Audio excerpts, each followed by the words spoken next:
You may be busy doing something while you listen to this podcast, but you're never too busy to eat healthy if you eat Vite Ramen. This podcast is sponsored by Vite Ramen. Show support for a sponsor that supports Moore's Law is Dead at the link in the description, and if you do, make sure you use offer code BROKENSILICON. And you can also support Moore's Law is Dead if you need Windows keys or software at cdkeyoffer.com. If you go there, also use the code BROKENSILICON for 25% off Windows keys or Die Shrink for 3% off everything else on the website. All right, now let's get on with the show.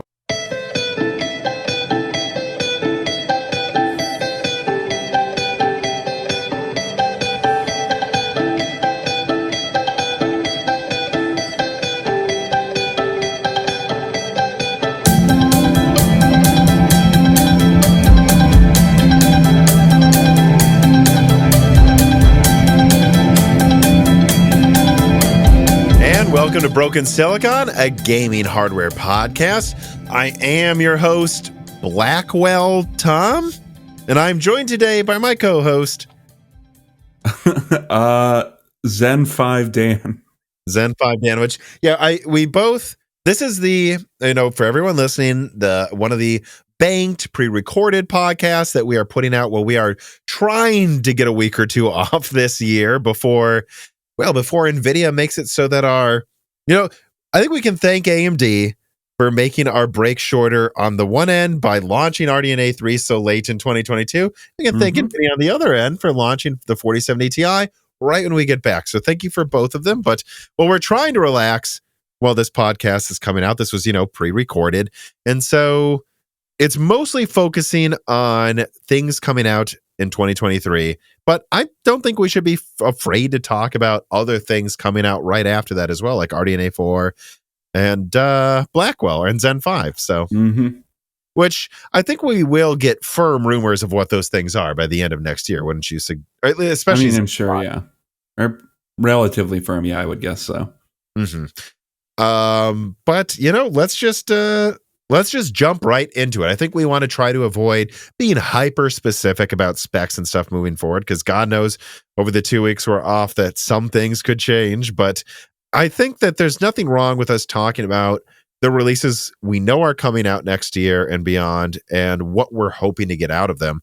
The first thing I'll bring up, which is something I mentioned in passing with David on the previous episode, but I want to make sure I mention it again, is those much maligned tariffs we were all scared of. They've been exempted for at least another 9 months. And I told this to David, and I'll tell it to you, Dan. It sounds like a lot of people think that Nvidia lobbied some people very last minute to punt these tariffs some more. So there will not be on average, 20% increase to graphics card pricing next year. And by the way, this probably saved the 4070 Ti.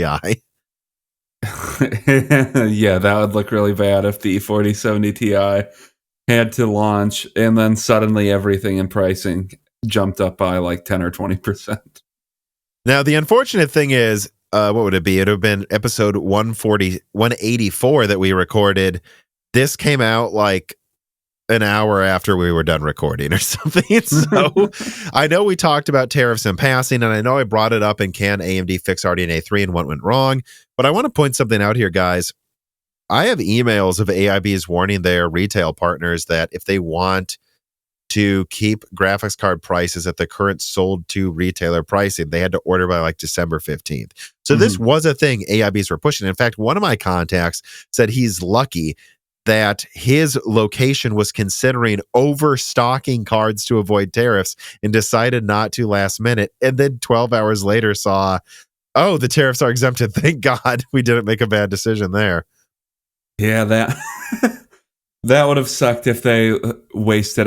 I guess I don't know how much money that would have cost them, but presumably a lot of money just having to pay for that warehouse space.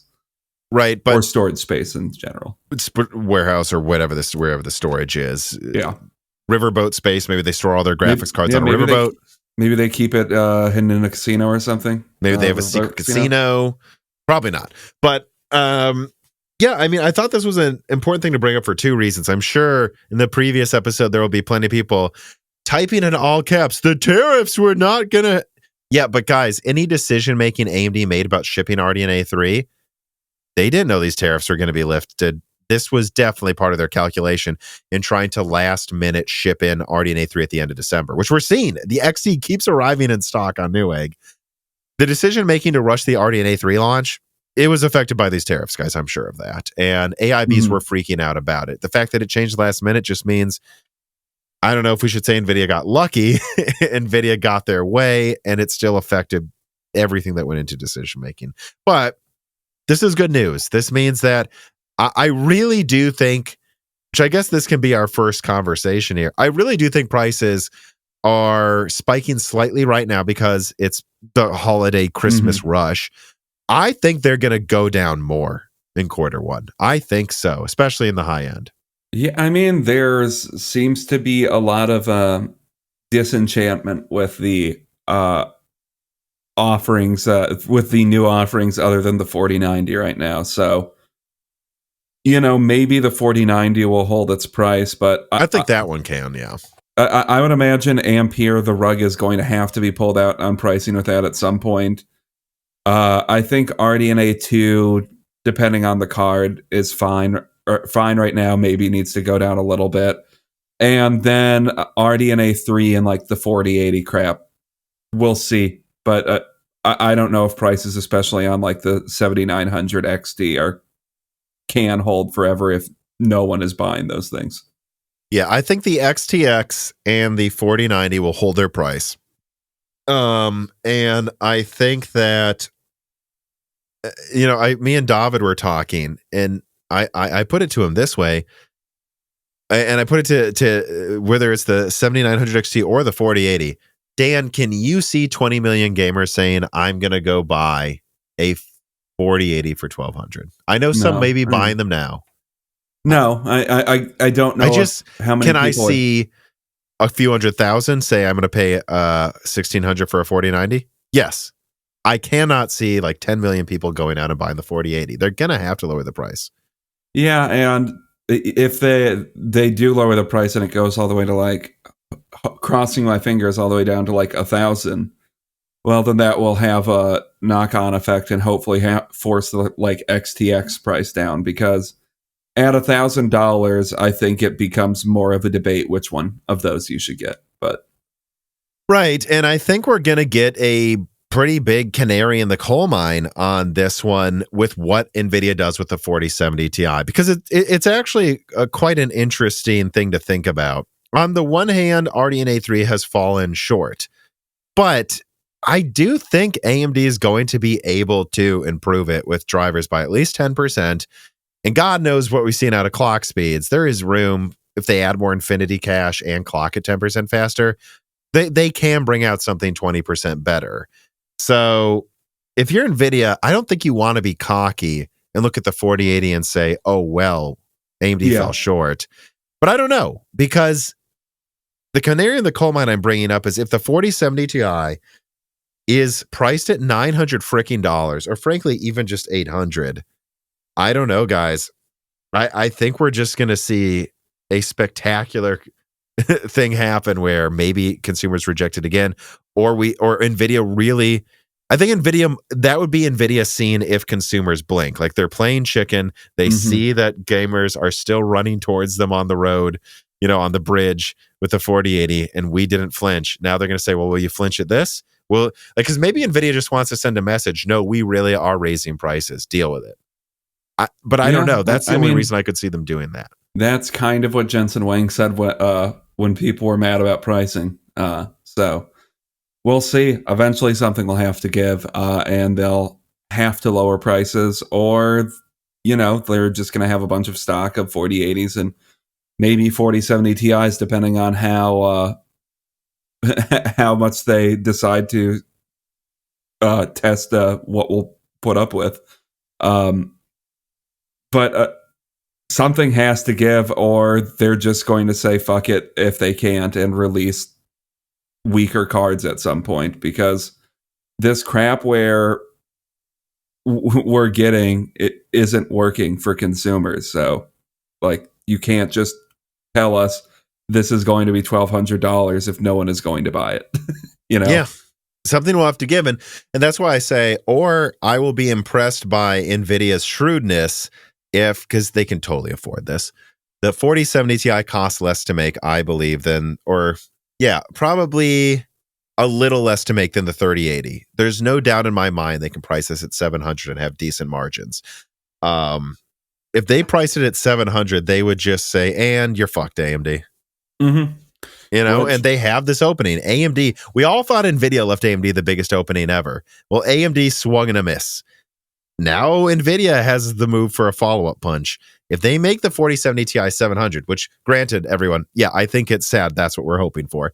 But if they make it 700, I think that's when we're going to see AMD have to buckle. And there's no way around it. The 7900 XT, even if it in its current unfinished state, I think it is going to be at least 10% better than the 4070 Ti, or it's not going to lose, and it has double the RAM. The minimum it's not going to lose, and it is double the RAM. If it's the same price, I think people say, I want the 20 gigabyte card. Yeah. But I think that would allow AMD to lower prices, and if they do, then they'll have a winner again. But I don't know. I think that's what the thing to watch with these releases next year and pricing. And I do think, as it stands, like the 7900 XT still should have been 800. Hell, maybe even 750. I don't know what the 4070 Ti is going to end up being priced at. I think that's going to dictate however AMD responds. If, once again, I think it needs to be caveated with a big if they even do respond, or if they're all just going to keep these inflated prices because they think it doesn't matter. I've got to bring this up too. This is just coming to mind. So by the time this comes out, I'll have leaked that I have pictures of a NVIDIA Titan engineering sample. And you've seen this for a while. You've known about this for a while. I've been saving this. What do you think they should price that at if they ever did release it? Because it's interesting. I thought it sounded like from the people I talked to at NVIDIA, this thing was canceled. It was melting itself. It was tripping breakers. And they shelved it. But if they take something, give it the full die, and I don't think they're going to try to push to 600 watts anymore, because that doesn't work. How many SMs are disabled for the 4090 again? I think about 11% of them. Okay. So they have room here to give it 11% more SMs, probably to push up clock speeds a little bit, and they could probably give it faster RAM as well. I don't know if they'd give it 48 gigabytes, but they might. I would suggest they should. And, at least the engineering sample I saw was this absurd 4-slot monstrosity. So the hypothetical I'm saying, I'm not talking about a 4090 Ti that they toned down a little. I'm saying, no, 48 gigabytes, 4 slots, 600 watts, not 700, but I think, 600 watts or at least 550 or something around there. And they get something 20%, let's say 15% better. It's a bigger distance than the 3090 to the 3090 Ti. It's 15% better than the 4090. What do you think they price it at? I mean, probably like 2,500. Maybe they would be bold and try to go all the way to 3,000 even. Yeah. I think here's what I don't know. The A6000, okay, so like $7,000. That's what you got to wonder, though. They have a $7,000 48 gigabyte card. So if they sell the same thing, but it uses double the energy, and it doesn't quite have professional drivers, there's a cost saving there, but it really costs them more to make. Like, that's what I don't know is, do they price it at like 3,500, 4,000? Because you never know. I don't know what that is. I think, though, 3,000 minimum. I do. Yeah, I mean, I guess if they go all the way with, if it has 48 gigs of RAM, I guess all bets are off on the pricing. If not, I would bet it's 24. Yeah, if it's 24, I would bet 2,500 or something. Would that be insulting to you if it had the same amount of RAM as the 4090 and it's called a Titan? I don't know. I don't care what the Titan is. The Titan's kind of always been a stupid card. So yeah, I think they go for 3,000. They did it with Volta, and they would have. But the thing I think is they're not launching this Titan unless they're looking at RDNA 3 and they're going, oh, they fell short. We might be able to hold the crown for 2 years. Let's do it. The problem, though, is RDNA 3 Plus could be another generation better. And if that happens, they're leaving themselves open to look super silly. But I don't know. That's what I'm thinking. But would you agree that the Titan being canceled, seeing RDNA 3 fall short, this increases the chances they may reactivate that program? You know, I don't think there's any urgency for them to need to put it out right now. They have the crown. I'm assuming, unless they could make giant margins on a Titan, I don't see the urgency into them needing to reactivate it. Like, it may just be stupid. Yeah. You know, and at the end of the day, it might be better to just make a 24 gigabyte 4090 Ti for like 2,500. Mm-hmm. Yeah, I think I agree. I think the thing, because what I was told is they decided it's so dumb, so overpowered, like it's not worth it. But it is fascinating, right? In that leak, they called it the Titan. That's crazy to me. It had the gold coloring.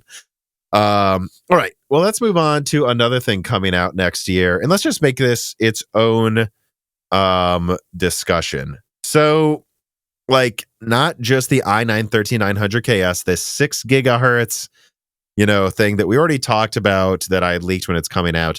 How do you think this is going to, or I guess, what are your hopes for this against Zen 4 X3D? What's a good outcome? Let's phrase it that way so the conversation isn't the same. I mean, a good outcome is if this magically doesn't use like 400 watts or something. Like if they manage to boost performance by 10% and it actually uses nearly the same energy. Yeah, because it's just, I don't know what the outcome can be other than that, because at the end of the day, it's the same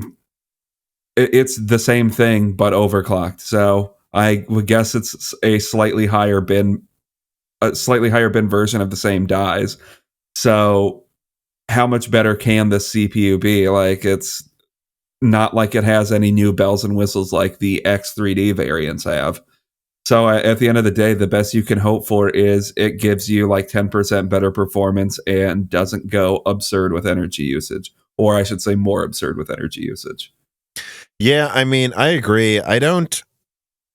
That's really all we can hope for. And I continue to think they are just going to push it hard, though, and that the availability will be fairly limited. But, if you're listening to this, I guess we would probably be finding out in a couple weeks anyway. So I don't have much more to say about that. But it's safe to say that you expect it to get crushed by the 7950 X3D. Yeah, I would guess so. Like, who knows? Maybe the 13900 KS can eke out like the performance crowd in some context or in like production. There's a chance it could maybe hold on to the multi-threading crown, I think. Yeah, but if it does end up using 400 watts in the Zen 4 X3D, like clocks as well as their non-3D X3D variants, and you're really just getting minimal to performance gains to pretty significant performance gains depending on the task for, as far as I can tell, not that huge of losses in any other way. Like, I would bet that it uses somewhat more energy, but I don't think it's going to be absurd like what's going on with Raptor Lake. I think worst case scenario, it uses slightly more energy. I don't think, well, I guess we'll see. I've heard they are doing interesting things with boosting on this. They realize that they didn't get the knockout they thought they would get with Zen 4, and they need to be extra aggressive with the effort they put into making Zen 4 X3D as best as it can be. And I will say that, guys, seriously, from what I'm hearing, this isn't just like, oh, it's the 5800 X3D again. They put more, that was the beta generation. They put thought in how to make this gain more performance in more scenarios. I think it's going to be a surprise winner everyone expects it to be good, but I think it's going to be better than a lot of people expect. Zen 4 X3D. Let me bring up this question then. What pricing do you think needs to happen? Because do they need to announce this with price drops, you think? I think what could happen is you get these semi-permanent price drops you're seeing right now, or close. hold or semi-hold, and like, I don't know, it goes up by like $10 or $15, and then the X3D variants replace the old tiers, the old tiers at the same price, or I don't know, maybe $20 more or something than their original tier. Right. Maybe they do I think $750 for the X3D. They drop the price of the non-X3D 16 core to like $600, a little more than they're charging now, but $600. They drop the 12 core maybe to like $450. X3D version of it like $580. Like something like that. Yeah, I think that's the best case scenario. Is it just replaces the old tiers? Worst case scenario is, I don't know, they try to get like $50 more or something out of the X3D models than the original MSRP. Yeah, well, worst case scenario, I think, is if they did, yeah. Well, I guess they might charge I think there's a chance they will just charge $800 for the 7950 X3D because it's probably going to dominate at everything. Yeah, they could. But let's move on from that then. Speaking of dominated everything, we got to bring up Phoenix, Dragon Range, and Raptor Lake Mobile. This is going to be the thing heavily talked about with Jared's Tech in the episode following this one. I'll go first on this one, actually. One of the things I'm hoping with regards to the things I just mentioned, I hope Phoenix ends up still bringing a graphics increase. I've always been someone telling people the Phoenix hype was way too high, like way too high. But I still hope it can bring like at least 40% performance improvement in graphics over Rembrandt, despite using RDNA 3. And if it does, we'll say, hey, look at this variant of RDNA 3. It hit its design goals. Same amount of compute units, 40% better, maybe 60% better. That's my hope. And we'll see. I'm not saying it's not like we just saw RDNA 3 fall short on desktop. Maybe Phoenix will fall short on laptop with its iGPU performance as well. But if it doesn't, that tells us not RDNA 3 isn't inherently bad, that something's just wrong with Navi 31. Yeah, I mean, I don't have with like their higher end stuff or the CPU performance. I guess I don't have too many thoughts on it because I'm assuming, Dragon Range is just going to get them finally into the high end laptops, and Phoenix is going to keep them, I think, where they've been dominating for the past few years anyways. But it would be really nice to see, like you say, RDNA 3 have a successful application of it to prove that RDNA 3 isn't just I don't know, waste of a generation. And I hope Phoenix takes off with graphics performance, just because people are constantly hoping that there's an APU that is truly viable as like a low-end gaming, for low-end gaming. And I think if you get a little bit better than what Rembrandt had, Phoenix could easily be that. Mm-hmm. Yeah, I think so. And let us not forget, though, Phoenix isn't it. They're going to have Phoenix basically slotting in exactly where Rembrandt is used. Mm-hmm. And then below that, I've confirmed by some Twitter channel, All the Watts, which I don't know this guy, but I do know these specs are correct, and I had to give him credit, wherever it came from. There is little Phoenix, and it has the L3 cache I was told it had, which I thought suggested 4 cores, 8 threads. Turns out, no, it's 2 Zen 4 cores and 4 Zen 4C cores, giving you 12 threads total. I don't know. Like, I think this thing has like a very small die size from what I'm told. It doesn't have that many work groups, but I actually think this could work really well in budget gaming laptops. Like, you have 6 cores, 12 threads, probably something that's using 10 to fit 20 watts. Bundle this with a 4050 or better yet, Navi 33. I think you could have budget $700 gaming laptops easily. This is awesome. Yeah, that could go into something like that. My worry with this stuff, these types of APUs or CPUs, is always that they're just going to go into relatively cheap laptops and nothing, even though they are theoretically interesting CPUs, they never actually have any interesting application for them, The new notes I have for Little Phoenix are that it is the cost optimized version of Phoenix. Phoenix wants to be the best at everything. Graphics, 8-core performance efficiency. This basically, it seems like, is trying to make something that like almost half the die size, that's 80% the performance in CPU, and half the I think it would be less than half the performance in GPU. No, it's a third of the performance in GPU. So I don't know. It's cost optimized, but they didn't say bargain bin. The Mendocino isn't even out yet. So that's what that's for. So I think there is real hope this will be bundled with graphics cards. Oh yeah, there's definitely a chance. I just think that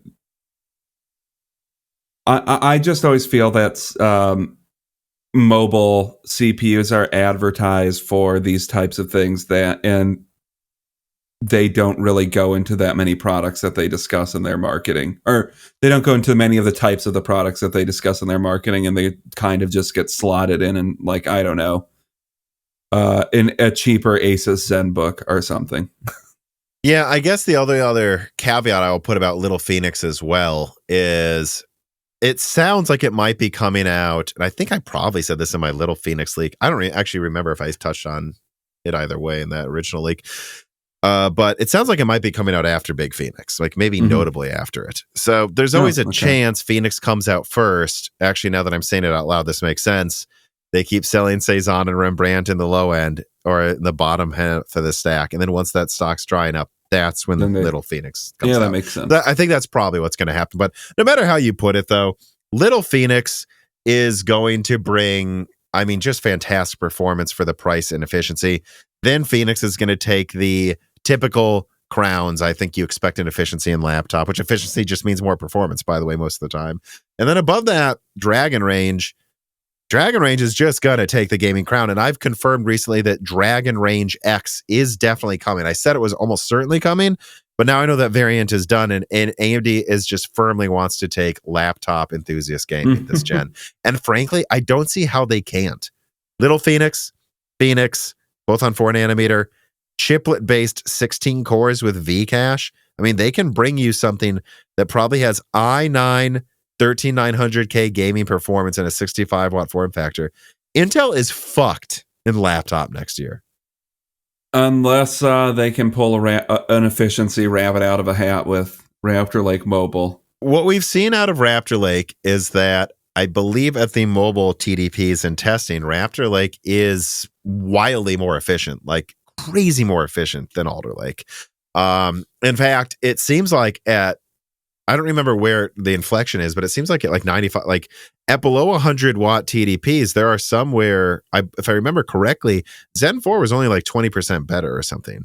But then remember that if you add Vcache, the TDP doesn't change, and it's just going to become the same performance as full Zen 4. So no, the efficiency difference is going to be more than that with Dragon Range X. It's going to be like 50% better or more. It wins.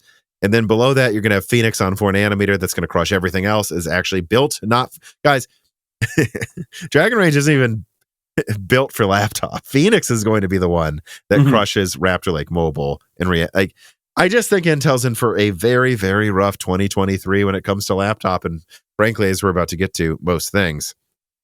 Yeah, I mean, I guess we'll just, I don't know what the, what are their high power usage variants called again? I always HX. Okay, they use it. I couldn't remember if they were HS or H or HX or something. We'll see what they get out of their HX variants, though. Jessie here may know how to fetch very well, but she really hasn't learned one of the main things any viewer of Moore's Law is Dead should know by now, and that's that you don't need to overpay for Microsoft keys. This piece of content is brought to you by cdkeyoffer.com. There's just no reason to pay exorbitant monopolistic prices for Microsoft Office or Microsoft operating systems anymore. Not when you have someone like cdkeyoffer.com, who's been a fantastic sponsor of Moore's Law is Dead for many years now. If you're looking for anything from Steam games, Origin games, Uplay games, or PlayStation keys, or reasonably priced Microsoft software, go to cdkeyoffer.com today, click the links in the description, and use the offer codes BrokenSilicon for 25% off Microsoft keys and DieShrink for 3% off everything else on the website. Don't be like Jesse here, who's chewing on my chair right now. Be smart, don't overpay for online software, and go to cdkeyoffer.com today.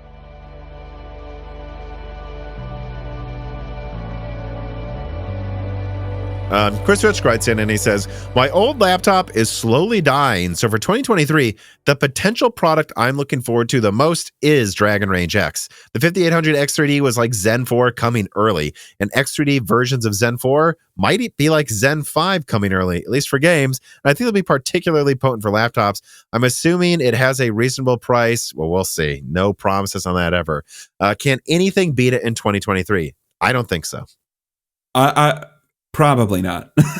Yeah. I mean, especially not with what I should have leaked before this came out about Meteor Lake. I don't know. Meteor Lake just does not sound like it's going to pan out, guys. I'll skip the next reader mail too, because I just said that I think the 7950 X3D is coming, not just an 8-core. But let's roll right into the Raptor Lake refresh and the Meteor Lake discussion. Basically, my understanding, at least as of this recording, is that whatever happens with Meteor Lake, guys, it really seems like it's coming out classic Intel TM half a year late. Like Meteor Lake's coming out late 2023. I don't know what Intel will announce at CES. They announced a lot of things about Alchemist, didn't launch until Q4. It sounds like there's very little chance Meteor Lake can come out before Q3, and it might be Q4, and that's just a laptop. And so that will be coming out after all variants of Dragon Range and Phoenix are like probably on the market and are available. And then by the time Meteor Lake isn't just announced and out in a few models, but fully out, AMD will be talking about Strix, which is, I'll say, guys, I've been told it's a whole family of complex APUs that I think is going to have a field day with Meteor Lake. So I don't think Meteor Lake itself is bad. From what I've heard about IPC, it's underestimated. I don't think Meteor Lake is inefficient. It sounds great, but it should have been out to compete with Phoenix. And if it's out to compete with Strix, I don't know what you guys want me to say. And I hope it even still comes out to desktop. If it does, it's not, I don't think it holds a candle to Zen 5. It's just, I don't know what they're going to try to do with a Raptor Lake refresh and Meteor Lake, but they're not enough. Yeah. And based on my understanding of Meteor Lake is right, it's going to have lower core counts than Alder Lake. I mean, maybe this will be on laptop. That's probably less of an issue on laptop. Mm-hmm. So maybe on laptop you have some like good 6-core big core configurations that are good for some gaming and thin and light laptops, but it's not going to take the performance crown in anything, I don't think. Not against Strix, I don't Not think against so. Strix, yeah, I mean...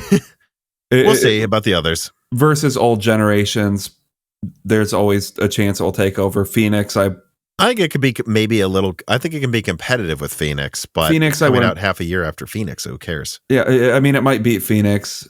I mean, I guess I don't know what your thoughts are on if it could beat Dragon Range or not, but... no. Then once we're at Strix, that's its own... Not in multi-threading. It's not being that's Dragon Range and multi-threading. Yeah.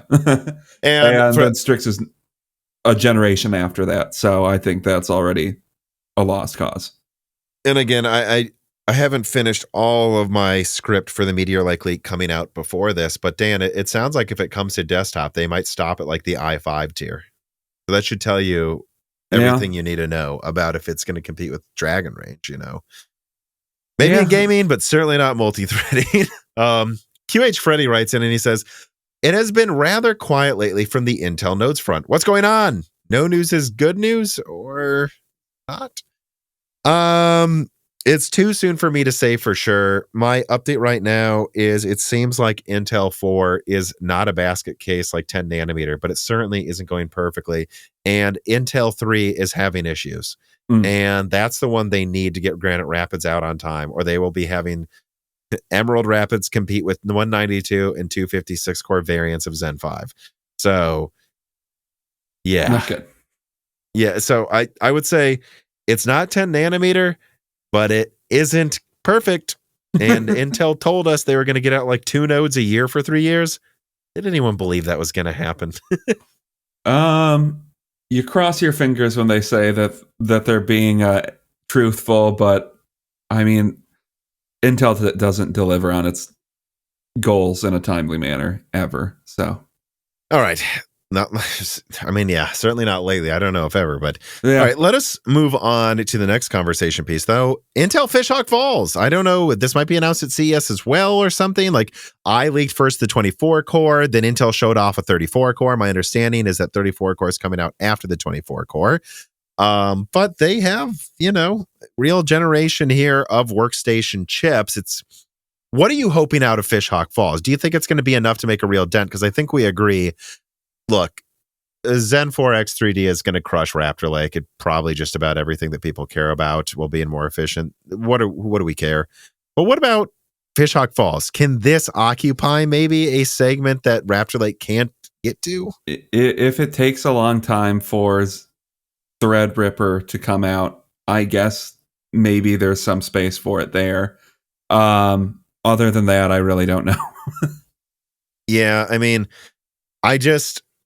you want stronger cores more so than more cores. So I don't see how a 24 core Alder Lake or 34 core Raptor Lake die is going to do anything to the gaming crown Zen 4 X3D has. And in terms of multi-threading, well, okay, then if you want gaming, 7950 X3D, and it even has 16 cores if you want to do other stuff. Mm-hmm. I don't even know if a 24 core Fishhawk Falls chip really is going to do much of a dent to 64 core Zen 3. I don't know if it will. Because who's buying it not for multi-threading? I mean, there will be AI uses and mixed workload uses that will make it a niche for sure, I think. But I don't see AMD caring. They'll say, oh, here's 64 core Zen 3 X3D. Whatever. Bye, everyone. Yeah, what's the top is the 34 core configuration then for Raptor Lake or whatever Raptor Cove, yeah, whatever they call it. Yeah, I mean, maybe if those cores are way better than Zen 3, which I don't think the evidence really shows that they're twice as good as Zen 3 cores, they could make a dent in Zen 3 Threadripper. But I think that's the best hope is for Fishhawk Falls, just because I don't think Zen 4 Threadripper is coming out for a while, right? Yeah, I mean... Or presumably not. Yeah, let's move on to that then. Basically, my understanding, and I haven't looked for an update recently, so take this with what you will, but my last updates were Threadripper isn't being rushed along at all, that we'll be lucky to get it by the end of next year. Like Zen 4 Threadripper. If Zen 3 Threadripper is anything to go by, yeah, it's not a shocker. Yeah.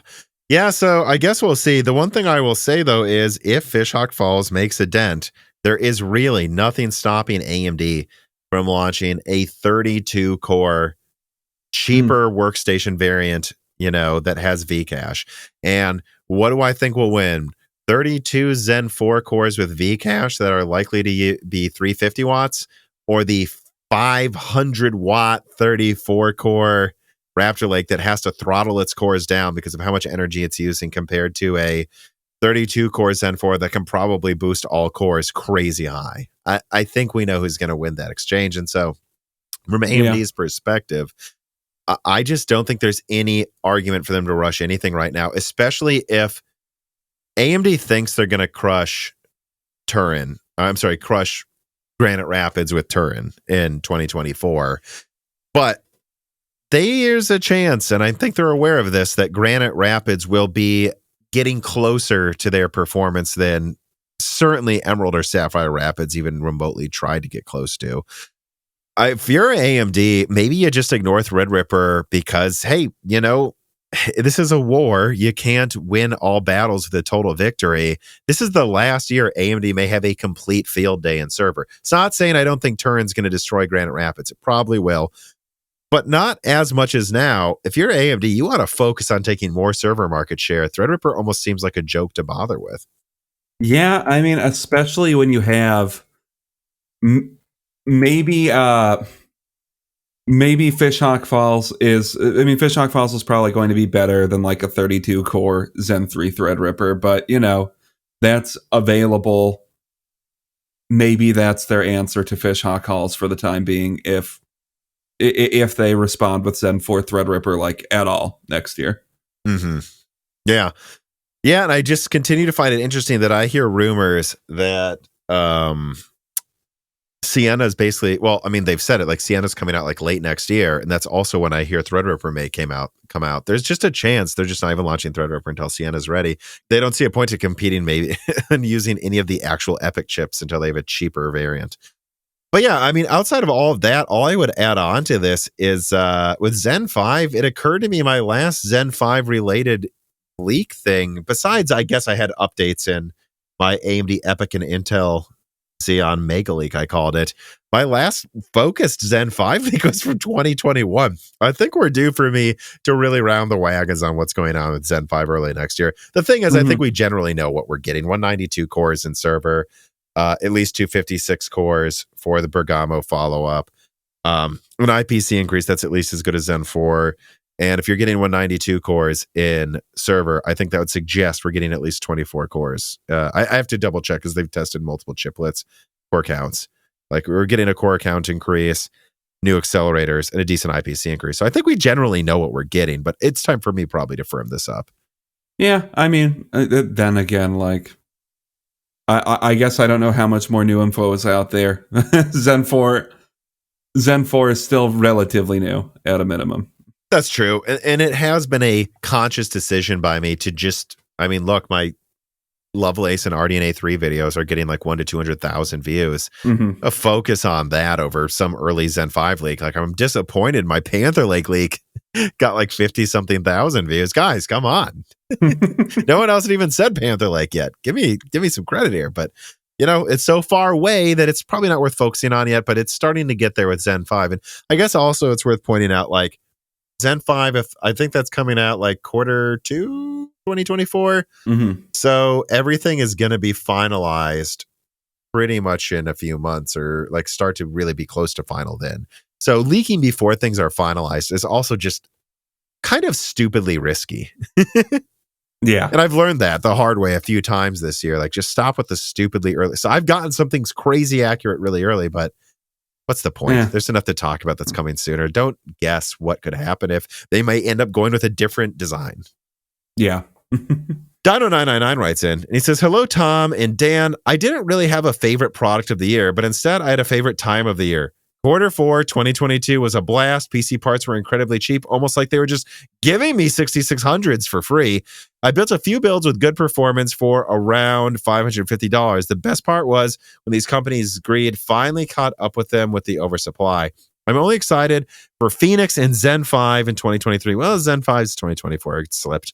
Does any news on Zen 5 and a general number of core count? Is it double per SKU, or should we expect it to be less or more?" Well, I just basically answered the question. You know, I think at least 50% more. And I'm kind of leaning towards 24 cores, if I'm being honest, guys. There's multiple versions of Zen 5 based on multiple nodes. That's what you guys need to know. So like when I say there might be multiple options, this is something they may just do. And I think it would be interesting if there was like an N4X version that pushed 16 even. Just 16 cores again, but to like 6 gigahertz with a huge IPC increase. But then they had the like 3 nanometer variant that's like 24 or 32 cores. Same IPC, but clock 20% lower. That'd be interesting. These are things. What if they combine them? What if there's an N4X chiplet with a N3 chiplet? I mean, technically it's the same architecture, so Windows would schedule it easy. I don't know, guys. We'll see. Yeah. But that's where this is coming from, where I'm like, well, we'll see. A Few Cheeky Memes writes in. He says, "Hi all. Lately, I've been wondering what Ryzen will do with Zen 5 as far as segmentation goes. Zen 4 seemed to cop a lot of flack for not, as you say, giving consumers more multi-threading for free, Tom, which I agree with personally. I believe Zen 4 is a better buy than Raptor, like all things considered, even if they didn't increase core counts. But do you think AMD will make segmentation differences with Zen 5 to avoid the same flack this time around? For example, the R5 is what amount of cores, the R7 is what amount of cores, the R9's how many more than 16 cores. Thanks for all your incredible work. And Tom for being the single highest quality hardware leaking content creator I know of.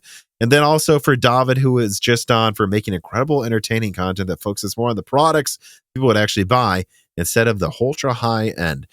Yeah, so I would say they have to raise core counts per tier, right? Yeah. You don't think they'll do something absurd like just go, oh no, R9 still 12 cores and up and it's half the lineup. They did do that with the 200 series. That's the only reason I suggest that kind of stupidity. If they do that, I mean, they need to drop prices on their segments. So the R5 needs to go to like $200. The R7 needs to go to like $300, and then the R9s can be $400 and up or something. But I think a better thing to do is just rearrange their their segmentation, where I don't know, maybe the lowest core count next gen is 8 cores. That's an R5. R7 is 12 cores, and then maybe R7 is 12 and 16 cores, and then R9 is 24 cores or something. Yeah. It's hard to say exactly what they'll do, but I think we agree, especially if they use N4, especially N4X, if it's cost allowing for the, 6 core and 8 core. Like, it would be interesting if they had like a 6 gigahertz 6 core for like 250. But I think that's kind of what we should expect. I don't think they're going to be super generous. I think they'll get better, and I think they'll change the naming. But if they have a 6 gigahertz, for example, I'm not confirming, if they have a 6 gigahertz 6 core that has like 20% higher IPC than now, even just 15%, I think they go to 250, not 200 for 6 cores. And that'll just be the, what would it be then? God, I don't even know what we'll be at, like 99 maybe? They'll have one for mobile probably. I don't know. That'll probably be like the 9500X or something. And then the 350 is where they'll have the 8 core. But again, it will be like 50% better than what you have now for the same price. But I think they have to change that. If they get to really high core clock speeds, maybe the prices I just laid out won't be necessary. But I think if there is a 6 core in the lineup next year, I keep saying next year, it's Zen 5, which, I would probably bet that there will be a 6 core. It needs to be cheaper than it is Unless now. It is just like 12 core chiplets, then maybe not. Maybe they just start at 8. That'd be sick. Yeah, I think if I had, I was going to say, like, if they had 6 cores, I would bet if I had to, there would still be 6 cores, but it could go either way. 8 core might be the lowest option next gen. Yeah, I guess we'll see. All right, well, let me move on then to this next subject here, which I just titled Lovelace in laptops. It seems like they are probably going to try to market something as a 4090 laptop edition based on the rumors going around now. I'm not going to double down on anything because this is pre-recorded. But yeah, I think at a minimum, what we can say is Lovelace is going to be crazy impressive in laptop. And this is going to be a big performance boost, maybe just as big as desktop, to be honest. If they throw in essentially a 4080, I guess, or something into laptops, yeah, that would be pretty big. It's funny. We look at all those rumors of like, I confirmed they had a dual 16-pin Titan. We talk about that. We talk about the fact that they were considering clearly pushing the 4080 to 400 watts with how big its cooler is. And we just thought, oh man, Lovelace seems to not be that efficient. I think the takeaway is they were that scared of AMD. Yeah, because if you look at people that do overclocking content, Lovelace is clearly a pretty efficient architecture, and they just pushed it way outside of what it should be running. And if anything, you look at Lovelace and what's on desktop now, for all we know, is the least efficient yields. So I think at a minimum, guys, here's how I'll put it. I overclocked, undervolted my 3090 before it was stolen. And I think I had it running at about 310 watts for this comparison. So it's a fair apples to apples. I haven't even undervolted my 4090, and I got it to perform 5% above stock at 350 watts. So I think there's no way around it. And that comparison, one to the next, was an 80% performance increase over this tweaked 3090. So I don't think it's insane to think that, we thought Lovelace was going to double performance, but only increase efficiency by 50%. It seems like they increased performance by about 90%, but actually doubled efficiency. So I think there's no way around it. I think you're going to see the top, laptop 4090, as they call it, which is really 8103, 60, so it'll be a 16 gigabyte card. You're going to see that in laptops, I think. And I think it's going to be like a 150 watt variant that's it'd probably be within 20% of a 4080, meaning they're bringing 3090 Ti performance to laptops, and they will bring 3090 performance, I think, to like 15-inch laptops. Yeah, man, that'll be crazy. Man, like you said, Phoenix, it needs to be highlighted how it's awesome. Yeah, I know. Love packages getting stolen, Tom. Yeah. The only thing I can say add at this point to like the GPU discussion with laptops is hopefully they revert on some of the absurd naming schemes they did with Ampere. I doubt they will. It doesn't seem like it to me from what I'm looking at. I'm hoping. Knobhead writes in, and he says, do you think high-end RDNA 3 mobile will have an answer to the 4090 and 4080 mobile? I think this is the first time a 90-class card is being released for laptops, which makes me think they might be overestimating RDNA 3. No. I don't. Not yet. I think maybe late next year with RDNA 3 Plus, which they've already confirmed is something in Strix. But at least right now, I think all we've got to hope is that Navi 33 works far better than expected, which people tell me it does. But at this point with AMD, I want to see it to believe it, guys. Now, if Navi 32 is the high 33. End, well, 32 would be the high end. Yeah, go on. If Navi 32 is the high end, they put on laptops. I don't think there's a chance Navi 32 is going to beat 8103 on laptop. It's less efficient. We know that now. It's already Navi 31 is already weaker than or similar to a 4080. Similar to a 4080, we'll just say. Yeah. 32, there's no chance that on laptop 32 can be more powerful than 8103. Now, that doesn't mean I think it's going to suck. No, I just don't think it's taking the performance crown. It could be good. Nor efficiency. Yeah, unless Navi 33 is go to 103. If Navi 33 is one of the best dies ever designed, which who the hell knows, maybe it is, or it's just this great die, maybe they'll have a really good like mid to low end gaming GPUs for laptops. Which I think they will have a good thing, but you have to keep in mind, guys, this is a 6 nanometer chip. If it even vastly overperforms expectations, I think the best you can hope out of mobile Navi 33 is like sub $800 gaming laptops are now easier to do. And they now have something that performs, I mean, I would say performs like a 3070 laptop.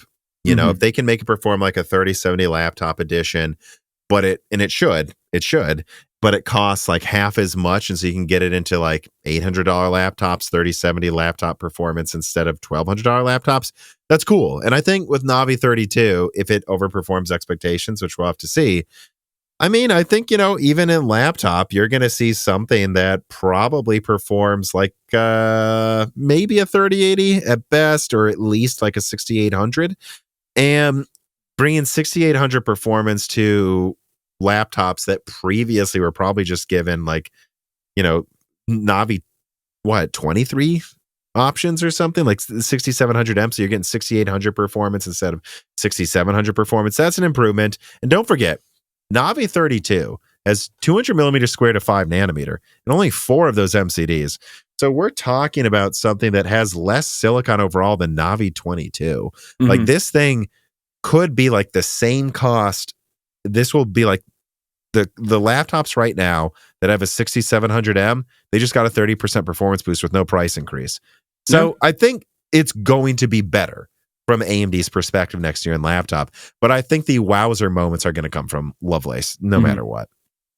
Aiden FS writes in and he says, AMD has officially switched to yearly changes to the first number in naming for mobile chips. 7,000 was 2022, 8,000 is 2023. Because GPU and desktop seem to line up with this as well, does this mean that we will see Navi 32 as 8,000 because it comes out next year? I don't think so. But it is an interesting suggestion that it would be in laptop, but no, I don't think so. No. I think the answer is no. And it is funny to think how we were talking about in a previous episode. We were talking about how AMD seemed to change naming every year. This is the last die shrink because OEMs wanted them to, like when they used to rebrand things all the time. Well, they're still doing that with APUs and laptop, and a lot of those are rebrands. So I guess that is their peace offering to OEMs that want new naming schemes every year. Yeah, I know. It's annoying as hell, though. Oh, I agree, but I think we now have more insight into why they're probably doing that with mobile. Golden Bolt writes in and he says, does Navi 31's apparently disappointing performance quash any hopes for Navi 33 being good in laptops? So to say 2080 Ti performance with Zen 4 in a laptop is anything to sneeze at if that's what it ends up being, but I don't know. I definitely will be disappointed compared to the hopes that it might have been 6800 non-XT performance in laptops. Well, I don't know. Yeah, I mean, at the end of the day, on desktop, I think the most you can hope for is a 6800 in 1080p. And then on laptop, that means, yeah, the best you can probably hope for is like a 3070 in 1080p, but it's way cheaper. But that doesn't mean it's not good. It's cheaper. It is less silicon than before. Nothing changes about what we've said about RDNA 3 costing way less to make than Lovelace. And I suspect Navi 33 is going to perform much better than Navi 31 did, relatively speaking. Hopefully I'm right about that, but I think there's, you don't doubt that that's totally still a reasonable expectation. It could still happen. No, and it's monolithic, so all bets are off on this one again. And Navi 32 is still there, and yeah, I don't know. We'll see. We'll see the type of performance that Navi 32 delivers on laptop as well. But a few cheeky memes writes in and he says, hi all, I've seen your content on Navi 33, the 7600 XT being best case scenario, a 6800 in 1080p and likely below a 6700 XT in 4K or something. Throughout all of 2022, my number one recommended GPU was the RX 6600 since it was so close to 3060 performance for so much less money. What do you expect out of performance and pricing for an RX 7600 non-XT? Merry Christmas. I mean, what do I expect? So what would this be cut down then? So subtract 20%. A non-XT? 350. I don't know. For pricing. Well, I think the full die is actually smaller die size than the 6600 XT. So I don't think we can rule out that it may be 350 for the XT version. We'll have to see. Could be 400 though, certainly. What's the best case scenario? I mean, what do I expect? What's the best case scenario? I think 350 could be what it is. Best case scenario, it'll be 300. I mean, we're seeing them sell a 6600, which has a bigger die for $200. So I think it could be 300, 300 to 350 for the 7600. And where would I put it in performance? 3060 Ti, maybe. The 3060 Ti performance coming to $300, which frankly it doesn't sound great considering the current fire sale, but it is great compared to the previous MSRPs. That's why we keep saying, don't wait for next gen low end. Just buy these fire sale prices now. Well, yeah, that's what always happens. Like, I mean, that's what's going to happen. Like at the 600 tier of cards, you're not getting a new tier in performance anymore, unless there's an insane generational uplift in performance, which especially from AMD, we're not seeing. We're seeing a pretty bog standard uplift in performance.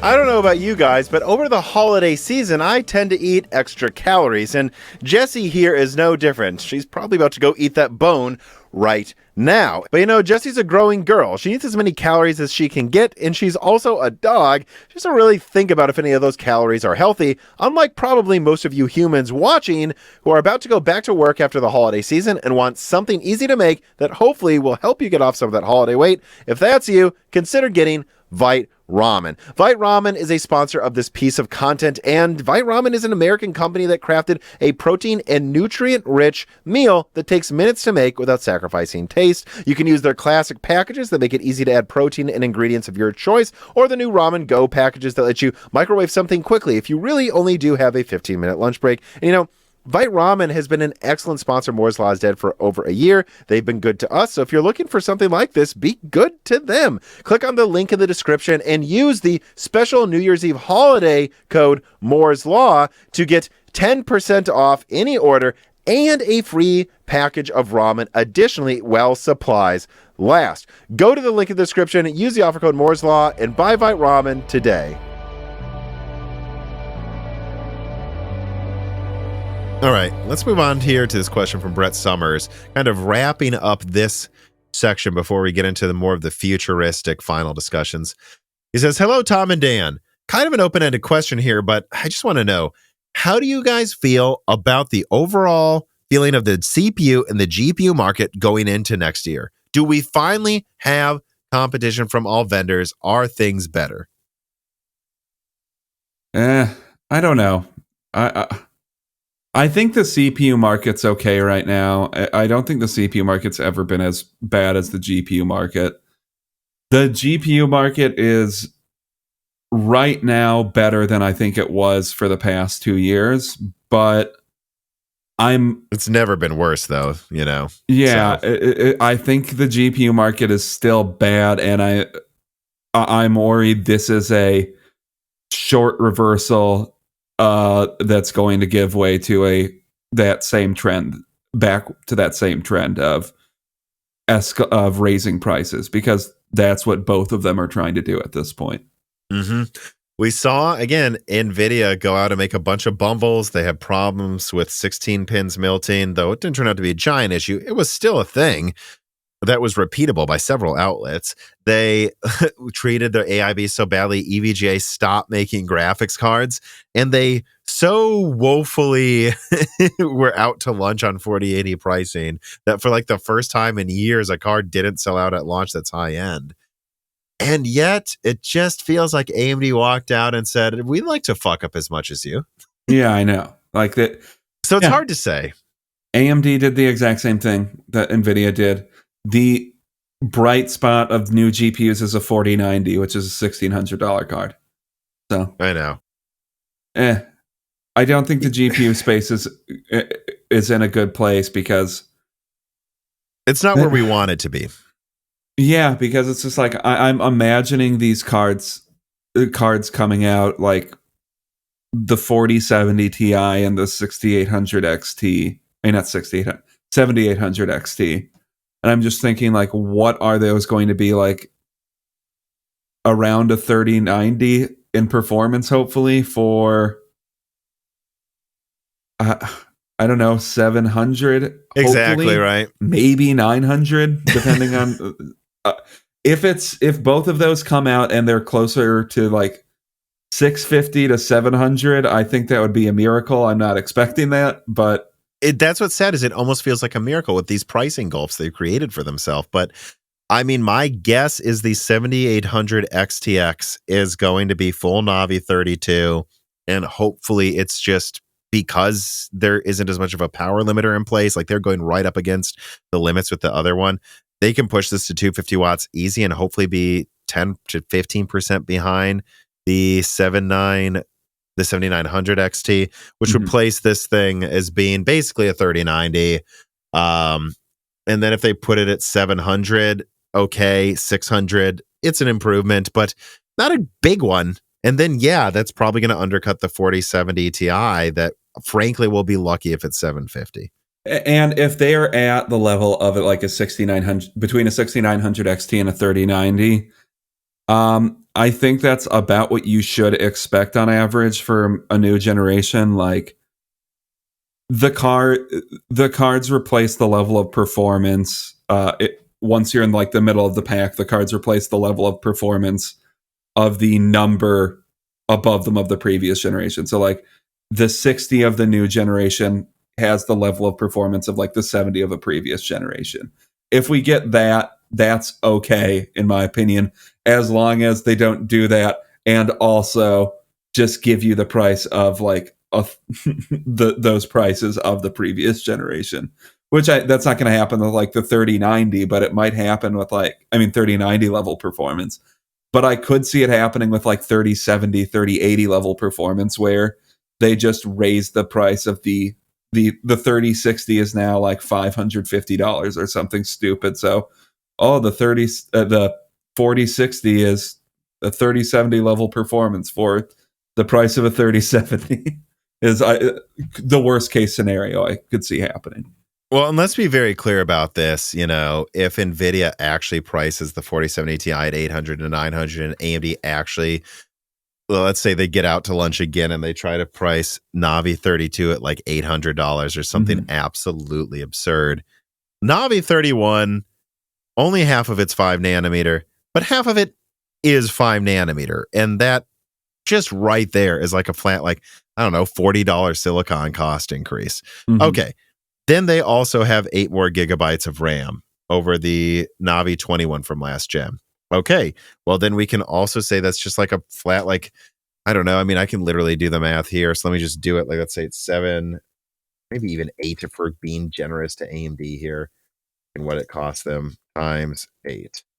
So that's a 64. So you're basically at a minimum, Navi 31 costs $100 more to make. And then we can also assume there's packaging costs. All right, so you kind of can sit here and go, well, all right. So it is cool. The 7900 XTX, which should have just been called the 7900 XT, is $1,000. They are giving, I don't know if it's generous, but they're being reasonable there. And okay, they're being ridiculous with the 7900 XT, but frankly speaking, they probably wouldn't be being ridiculous if it was 800. When I look at Navi 32, no, it has less silicon than Navi 22 and 16 gigs of RAM. There's no way around it, even accounting for the 5 nanometer cost. It costs less to make than Navi 21. So at a minimum, if they charge $700, it's a little shitty. And it really should be $600. But I don't doubt that it could be, for the simple fact that the 7900 XT, even if we know it should be called the 7800 XTX, the fact that they priced it at $900 means they were willing to lower the price technically of what they called the previous card. To me, that telegraphs they might be willing to call the 7800 XT or XTX $600. They might. Yeah, we'll see. We'll see. All right, moving on to some final points here. Timo H writes in and he says, hi, Tom and Dan. Question of CPUs and possibly GPU performance creep.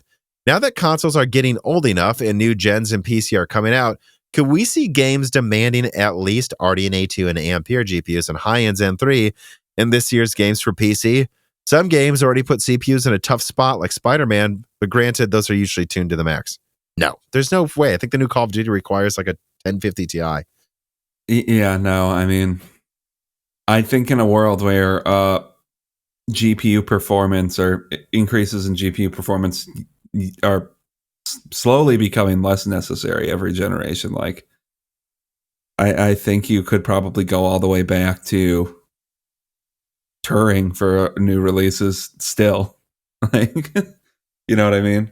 And CPUs, I mean, I think anything Zen Plus at least should probably be semi okay still. Yeah. Well, I guess I just hope after seeing a generation that brought another large performance increase, which say what you will about RDNA 3, even if they don't fix it, they still brought a standard tiers performance increase over a generation where they doubled performance, and Nvidia just doubled performance over a generation where they raised it by 50 to 60%. So we're still in a situation where graphics cards are massively stronger than the start of this console generation. Yeah, that's true. I would hope that next year, it's 2023. We're halfway through the console cycle.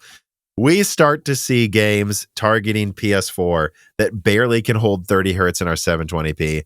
Games on the Xbox Series S target 900p with a shaky 60 hertz. And then you got your standard 1080p 120 and then dynamic res 1440p 60 or 3K to 4K dynamic res 40 minimum. Like kind of like the Resident Evil, what do they call it? Like 4K 45, even though it was usually over 50 with ray tracing turned on. It's time for that to be the standard so that we can really start pushing the PC graphics to make 4K 120 hertz the standard. This is long overdue to stop trying to run PS4 games in 1080p, I think, is what I would say. But the PS4, oh God, how strong is it? I'm trying to think of I don't even know anymore. Like it's weaker than a 6400, I think. So the 6500 XT is probably stronger than an Xbox Series S. So that should tell you a lot, guys. And anyone who disputes that, guys, this Xbox Series X is 4 teraflop. I mean, Series S is 4 teraflops. The 6500 XT, I think, is 5 or 6. No. And its bandwidth, it's clocked so much faster. I think it actually has more bandwidth and some infinity cache. So no, guys, the Series S is like maybe RX 6400 performance. It's time to stop trying to run games on that ridiculous system at like 1440p. Come on. It's a 900p console. You bought a 900p console. Yeah. All right. So we have a few final subjects here. Do we want to say anything about ARC? No, I don't know if I have anything to say. I'm pessimistic. After this comes out, I'll give you my assessment of what I think about Alchemist after I test it. I just didn't have time to do it this year. We'll see what I think about it. I'm pessimistic. I don't think next year is going to be the year of Battle Mage. I think if we're lucky, we'll get a low-end Battle Mage or maybe mid-range in 2024 or something. So let's just throw that out. But then, then there's RDNA 3 Plus. Me and Adored really think that there's a good chance RDNA 3 Plus could be a thing on desktop. Can't say for sure, but there's a chance. Do you have any hopes that happens, that they just like fix this generation by set 10% and then the end of next year there's a new lineup that's 30% better out of AMD, or what do you think? I mean, if it's just RDNA 3 Plus, I'd be surprised if you got 30% better, but I don't know. But it's fixed, you know what I mean? That's what I mean. Like, if they get like 10% more performance out of it with driver fixes, maybe you could get in RDNA 3 Plus with like 7950 XT or something that's 20% better than what we have right now with this with the 7900 XTX. Mm-hmm. So I think we agree, well, of course we do, that RDNA 3, at least right now, maybe they'll fix it from what people tell me they could, but at least right now, it is just flagrantly fallen short of what AMD said it would be. I think, I haven't looked it up yet, I think someone said there's even an interview where you can see AMD saying we're going to take on the 4090 a few months ago, by the way. I need to find that if that's true, because I mean, I just need to stop with the bullshit, guys. Like, AMD clearly thought they were going to match the 4090 and didn't.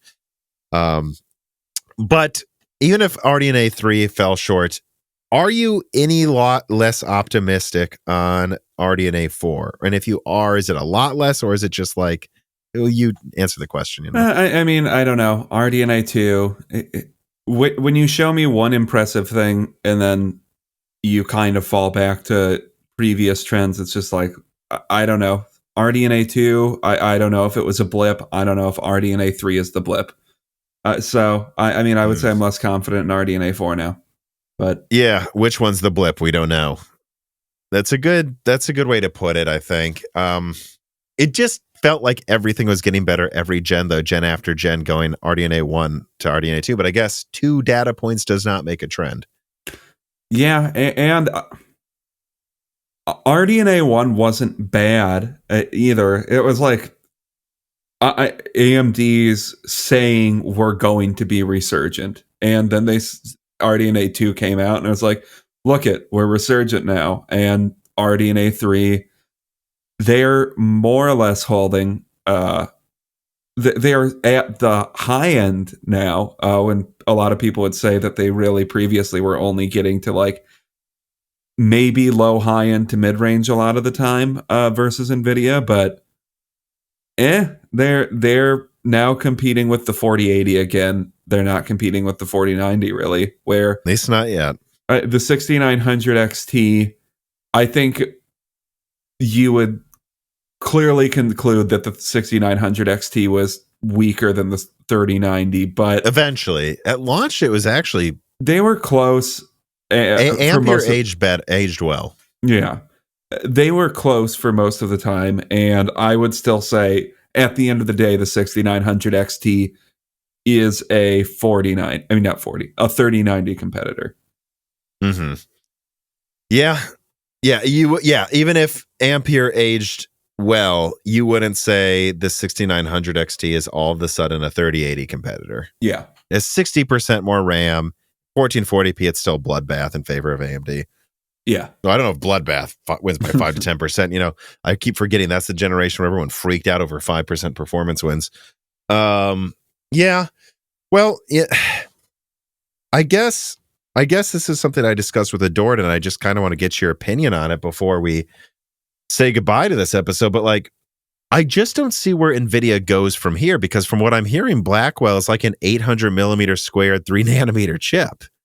And if I look at the performance we're expected to get out of 3 nanometer and then multiply that by the bigger die, I think it seems like they're going to bring another 450 watt 5090 that is 50% better than the 4090.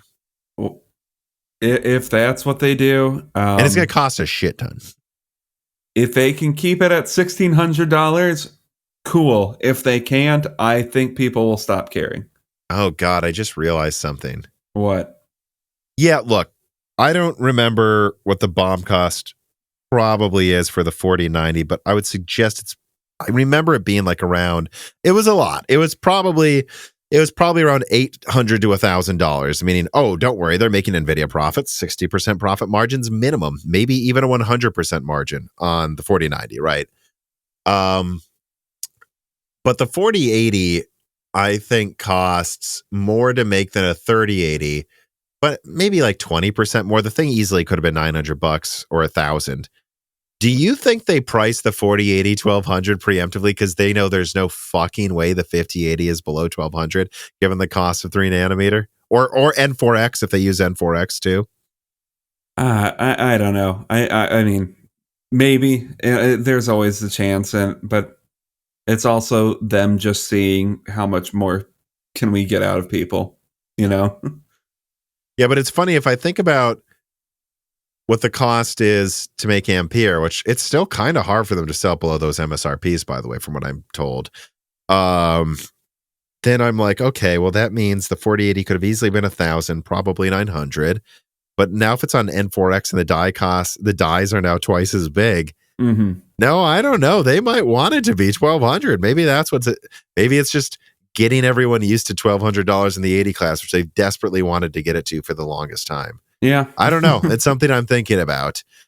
And if they do that, I don't know. I guess we'll see what AMD's response is, but there's no way around it. They're only using 300 millimeters squared of N5. My guess is RDNA 4. I don't know if they'll go to multiple graphics chiplets. I know they're trying to right now, but even if they don't, I think they can easily go to a 400 millimeter squared 3 nanometer die, which would give you double the transistors again or something. So I would expect them to be much more competitive with Blackwell, though, even given what we've seen. Wouldn't you agree that you expect it to turn out way better than this?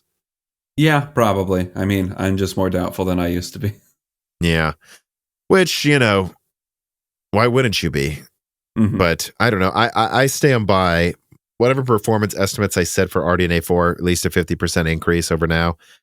I'm not going to change it. I'm not going to let 2 data points isn't a trend, but 1 data point also isn't. And I have no reason to change that yet. Having said that, let's calm down the doubling performance again for a bit until we see if AMD can fix RDNA 3. If RDNA 3 gets fixed in even half a year, I'll say, okay, I'm feeling better now, but I want to see that first. All right, well, that was all the subjects. we just got through Blackwell and RDNA 4 thoughts. I don't know. Is there anything else you want to bring up from that we're looking forward to in 2023? No, I don't think so. Yeah, I talked about console stuff with David a decent amount, so I kind of got that out of the way.